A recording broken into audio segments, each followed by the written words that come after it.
Chapter 49, Escape from Ma Grunter's. Children generally stayed at Ma Grunter's orphanage until she threw them out onto the street. She received no gold for looking after grown men and women, and had allowed Basher John to stay only because he was useful to her. While they were still worth gold, Ma Grunter made sure no children escaped by keeping all doors securely locked and bolted. Only Basher John had keys, and the last boy who tried to steal them had spent months recovering from his injuries. Daisy and Martha both knew the time was coming when they'd be thrown out, but they were less worried for themselves than for what would become of the little ones once they were gone. Bert and Roderick knew they'd have to leave around the same time, if not sooner. They weren't able to check and see whether wanted posters with Bert's face on them were still stuck to the walls of Jeroboam, but it seemed unlikely that they'd been taken down.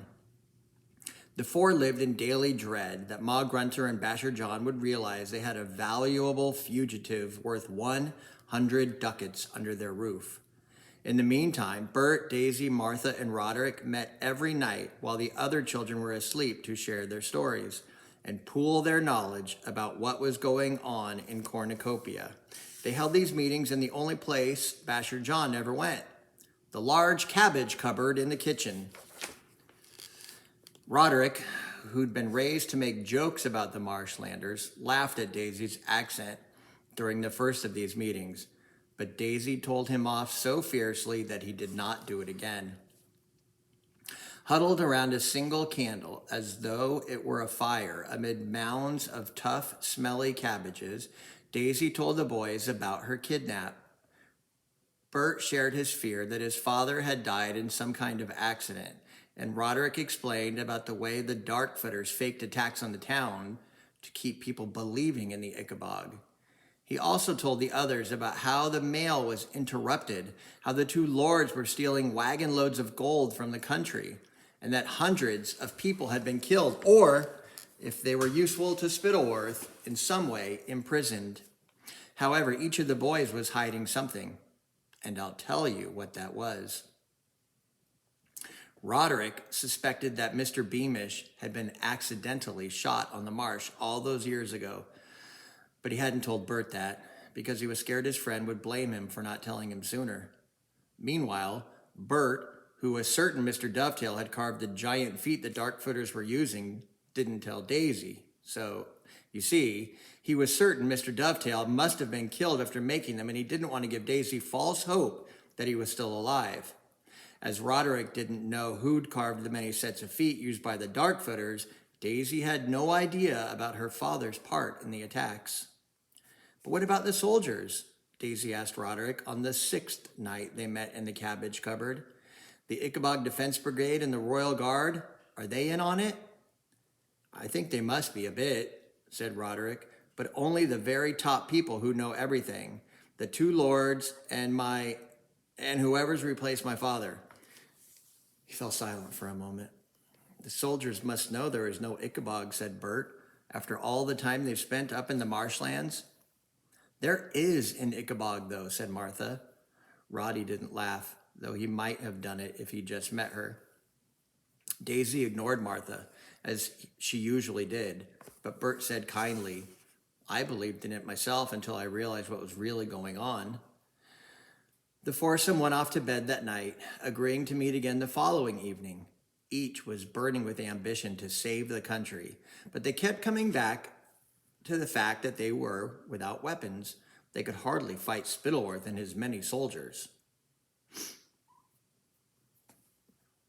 However, when the girls arrived in the cabbage cupboard on the 7th night, Bert knew from their expressions that something bad had happened.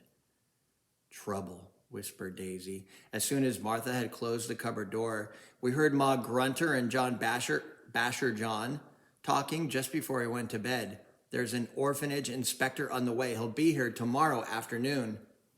The boys looked at each other, extremely worried. The last thing they wanted was for an outsider to recognize them as two fugitives. We have to leave, said Bert to Roderick. Now, tonight. Together we can manage to get the keys from Basher John. I'm game, said Roderick, clenching his fists. Well, Martha and I are coming with you, said Daisy. We've thought of a plan. What plan? Asked Bert. I say the four of us head north to the soldiers' camp in the marshlands, said Daisy. Martha knows the way. She can guide us. When we get there, we tell the soldier everything Roderick's told us about the Ickabog being fake. It's real, though, said Martha, but the other three ignored her. And about the killings and all the gold Spittleworth and Flapoon are stealing from the country. We can't take on Spittleworth alone. There must be some good soldiers who'd stop obeying him and help us take the country back. It's a good plan, said Bert slowly, but I don't think you girls should come. It might be dangerous. Roderick and I will do it. No, Bert, said Daisy, her eyes almost feverish. With four of us, we double the number of soldiers we can talk to. Please don't argue. Unless something changes, soon most of the children in this orphanage will be in that cemetery before the winter's over. It took a little more argument for Bert to agree that the two girls should come, because he privately worried that Daisy and Martha were too frail to make the journey, but at last he agreed.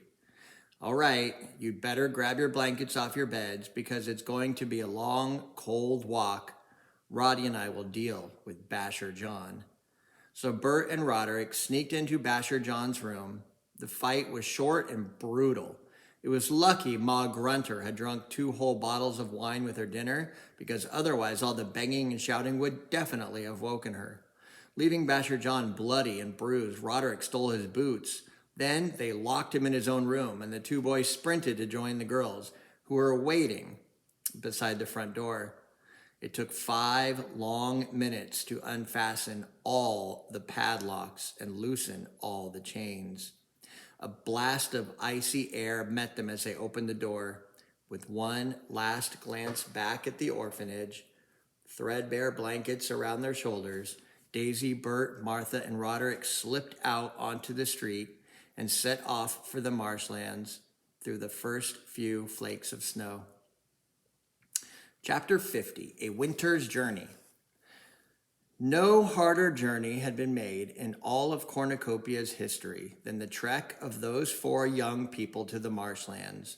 It was the bitterest winter the kingdom had seen for 100 years, and by the time the dark outline of Jeroboam had vanished behind them, the snow was falling so thickly it dazzled their eyes with whiteness. Their thin, patched clothes and their torn blankets were no match for the freezing air, which bit at every part of them like tiny, sharp-toothed wolves.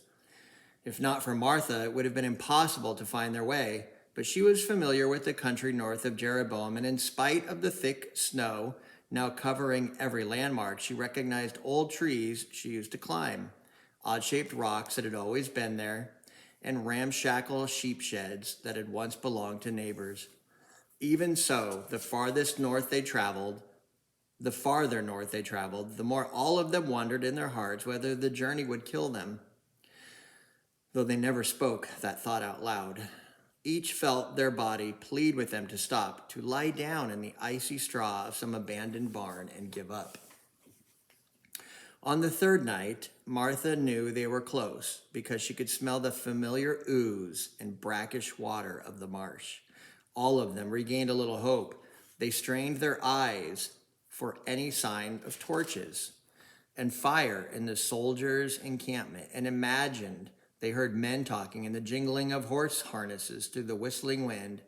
Every now and then, they saw a glint in the distance or heard a noise, but it was always just the moonlight reflecting on a frozen puddle or a tree creaking in the blizzard.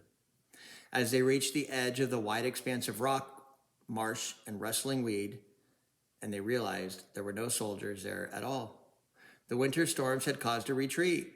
The commander, who was privately certain there was no Ickabog, had decided he wasn't going to let his men freeze to death just to please Lord Spittleworth. So he'd given the order to head south, and if it hadn't been for the thick snow, which was still falling so fast it covered all the tracks, the friends might have been able to see the soldiers' 5-day-old footprints going in the opposite direction. Look, said Roderick, pointing at as he shivered. They were here. A wagon had been abandoned in the snow because it had gotten stuck, and the soldiers wanted to escape the storm quickly. The foursome approached the wagon and saw food. Food such as Bert and Daisy and Roderick remembered from only their dreams, and which Martha had never seen in her life. Heaps of creamy Kurtzberg cheeses, piles of Chauville pastries, sausages and venison pies of Baronstown, all sent to keep the camp commander and his soldiers happy, because there was no food to be had in the marshlands. Bert reached out numb fingers to try and take a pie, but a thick layer of ice snow covered the food, and his fingers simply slid off. He turned a hopeless face to Daisy, Martha, and Roderick, all of whose lips were now blue. Nobody said anything. Then they knew they were going to die of cold on the edge of the Ickabog's marsh, and some of them really cared no longer. Daisy was so cold that to sleep forever seemed a wonderful idea. She barely felt the added chill as she sank lower into the snow. Bert sank down and put his arms around her, but he too was feeling sleepy and strange. Martha leaned up against Roderick, who tried to draw her under his blanket. Huddled together beside the wagon, all four were unconscious, and the snow crept up their bodies as the moon began to rise. And then a vast shadow rippled over them. Two enormous arms covered in long green hair like marshweed descended upon the four friends. As easily as if they were babies, the Ickabog scooped them up and bore them away across the marsh. Yay! Chapter 51, Inside the Cave. Some hours later, Daisy woke up, but at first, she didn't open her eyes. She couldn't remember being this cozy since childhood, when she'd slept beneath a patchwork quilt, stitched by her mother, and woken every winter morning to the sound of a fire crackling in her grate. She could hear the fire crackling now, and smell venison pies heating in the oven, so she knew she must be dreaming that she was back at home with her parents. But the sound of flames and the smell of pie were so real, it then occurred to Daisy that instead of dreaming, she might be in heaven. Perhaps she'd frozen to death on the edge of the marsh. Without moving her body, she opened her eyes and saw a flickering fire and the rough-hewn walls of what seemed to be a very large cavern, and she realized she and her three companions were lying in a large nest of what seemed to be unspun sheep's wool. There was a gigantic rock beside the fire, which was covered with long greenish-brown marshweed. Daisy gazed at this rock until her eyes became accustomed to the semi-darkness.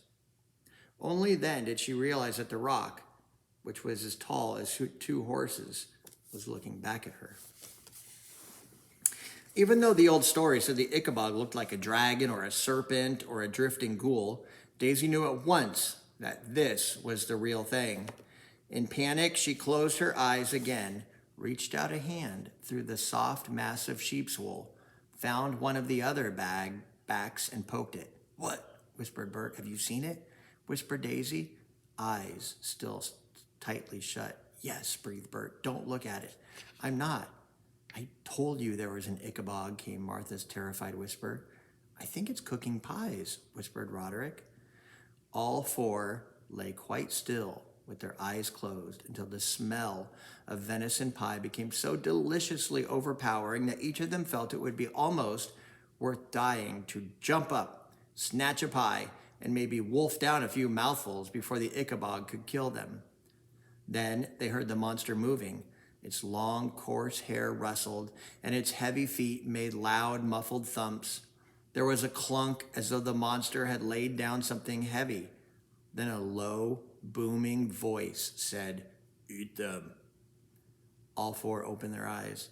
You might think that the fact that the Ickabog could speak their language would be a huge shock, but they were already so stunned that the monster was real, that it knew how to make fires, and that it was cooking venison pies, that they barely stopped to consider that point. The Ickabog had placed a rough-hewn wooden platter of pies beside them on the floor, and they realized that it must have been taken from the frozen stock of food. on the abandoned wagon. Slowly and cautiously, the four friends moved into sitting positions, staring up into the large, mournful eyes of the Ickabog, which peered at them through the tangle of long, coarse, greenish hair that covered it from head to foot. Roughly shaped like a person, it had a truly enormous belly and huge, shaggy paws, each of which had a single, sharp claw. "What do you want with us?" asked Bert bravely. In his deep, booming voice, the Ickabog replied, "I'm going to eat you, but not yet." The Ickabog turned, picked up a pair of baskets which were woven from strips of bark, and walked away to the mouth of the cave. Then, as though a sudden thought had struck it, the Ickabog turned back to them and said, "Roar." It didn't actually roar, it simply said the word roar. The four humans stared at the Ickabog, which blinked, then turned around and walked out of the cave, a basket in each paw. Then a boulder as large as the cave mouth rumbled its way across the entrance to keep the prisoners inside. They listened to the Ickabog's footsteps, crunched through the snow outside, and died away. Chapter 52, Mushrooms. Never would Daisy and Martha forget the taste of those Barronstown pies. After the long years of cabbage soup at Ma Grunter's, indeed, Martha burst into tears after the first bite and said she'd never known food could be like this. All of them forgot about the Ickabog while eating. Once they finished the pies, they felt braver, and they got up to explore the Ickabog's cave by the light of the fire. "Look," said Daisy, who'd found drawings on the wall. 100 shaggy Ickabogs were being chased by stickmen with spears. "See this one?" said Roderick, pointing at a drawing close to the mouth of the cave. By the light of the Ickabog's fire, the foursome examined a picture of a lone Ickabog standing face to face with a stick figure wearing a plumed helmet and holding a sword. "That looks like the king," whispered Daisy, pointing at the figure. "You don't think he really saw the Ickabog that night, do you?" The others couldn't answer, of course, but I can. I'll tell you the whole truth now, and I hope you won't be annoyed that I did not before. Fred really did catch a glimpse of the Ickabog in the thick marsh mist that fatal night when Major Beamish was shot. I can also tell you that the following morning, the old shepherd who thought his dog had been eaten by the Ickabog heard a whining and scratching at the door and realized that faithful Patch had come home again because, of course, Spittleworth had set the dog free from the brambles in which he was trapped. Before you judge the old shepherd too harshly for not letting the king know that Patch had not been eaten by the Ickabog after all, you should remember that he was tired, after his long journey to Chauville. In any case, the king wouldn't have cared. Once Fred had seen the monster through the mist, nothing and nobody would have persuaded him it wasn't real. "I wonder," said Martha, "why the Ickabog didn't eat the king." "Maybe he really did fight it off like the stories say," asked Roderick doubtfully. "You know, it's strange," said Daisy, turning to look at the Ickabog's cave. "There aren't any bones in here, if the Ickabog eats people." Now Daisy remembered that, of course, they must have been wrong in thinking that Major Beamish had died in an accident on the marsh. Clearly, the Ickabog had killed him after all. She just reached for Bert's hand to show him she knew how horrible it was for him to be in the lair of his father's killer. When they heard heavy footsteps outside again and knew the monster had returned, all four dashed back to the soft pile of sheep's wool and sat down in it as though they had never moved. There was a loud rumble as the Ickabog rolled back the stone, letting in the wintry chill. It was still snowing hard outside, and the Ickabog had a lot of snow trapped in its hair. In one of his baskets, it had a large number of mushrooms and some firewood. In the other, it had some frozen Chauville pastries. While the humans watched, the Ickabog built up the fire again and placed the icy block of pastries on the flat stone beside it, where they slowly began to thaw. Then, while Daisy, Bert, Martha, and Roderick watched, the Ickabog began eating mushrooms. It had a curious way of doing so. It speared a few at a time on the single spike protruding from each paw, then picked them off delicately in its mouth, one by one, chewing them up with what looked like great enjoyment. After a while, he seemed to become aware that the four humans were watching it. Roar, he said again, and fell back to ignoring them until it had eaten all the mushrooms, after which it carefully lifted the unfrozen Chauville pastries off the warm rock and offered them to the humans in its huge, hairy paws. It's just trying to fatten us up, said Martha in a terrified whisper, but nevertheless, she seized a folderol fancy, and the next second her eyes were closed in ecstasy. After the Ickabog and the humans had eaten, the Ickabog put its two baskets away tidily in a corner, poked up the fire, and moved to the mouth of the cave, where the snow continued to fall and the sun was beginning to set.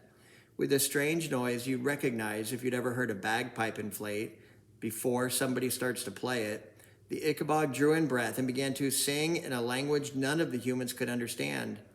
The song echoed forth over the marsh as darkness fell. The four humans listened and soon felt drowsy, and one by one they sank back into the nest of sheep's wool and fell asleep.